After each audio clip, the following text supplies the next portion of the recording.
পরিবর্তন যাত্রার আগে শিলিগুড়িতে যুব মোর্চার বাইক র্যালি শহর জুড়ে প্রচার। আগামী 10ই মার্চ অনুষ্ঠিত হতে চলা পরিবর্তন যাত্রাকে সামনে রেখে শিলিগুড়িতে বাইক র্যালি আয়োজন করল ভারতীয় জনতা পার্টির যুব শাখা ভারতীয় জনতা যুব মোর্চা। রবিবার শিলিগুড়ি সাংগঠনিক জেলা যুব মোর্চার উদ্যোগে এই র্যালিটি বের করা হয়। এদিন বিজেপির পার্টি অফিস থেকে প্রায় 100-এরও বেশি বাইক নিয়ে কর্মী এবং সমর্থকেরা র্যালিতে অংশ নেন। শহরবাসীকে আগাম পরিবর্তন যাত্রার বার্তা পৌঁছে দেওয়াই ছিল এই কর্মসূচির মূল উদ্দেশ্য, এমনটাই জানানো হয়েছে সংগঠনের তরফ থেকে। র্যালিটি শিলিগুড়ি শহরে বিভিন্ন গুরুত্বপূর্ণ রাজপথ অতিক্রম করে এবং পথে পথে দলীয় পতাকা এবং স্লোগানে মুখরিত হয়ে ওঠে পরিবেশ।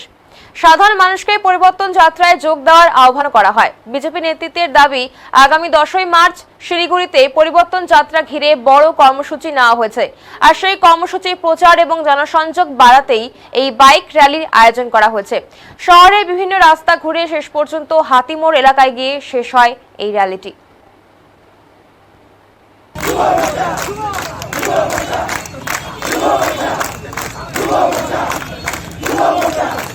দেখুন, আগামী দিনে পরিবর্তন সংকল্প যাত্রা সারা পশ্চিমবঙ্গ জুড়ে আয়োজিত হতে চলেছে। তারই একটা প্রচার কার্যক্রম হিসাবে আমাদের ভারতীয় জনতা যুব মোর্চা শিলিগুড়ি সাংগঠনিক জেলার পক্ষ থেকে আজকে বর্ণাঢ্য একটা বিশাল বাইক মিছিল করছি। এটাতে স্পষ্ট বার্তা এটাই দেওয়া হচ্ছে, মমতা ব্যানার্জি যুবদের অ্যাকাউন্টে যত 600 টাকা দিক, যুবরা তাদের অধিকারের জন্য রাস্তায় নেমেছে।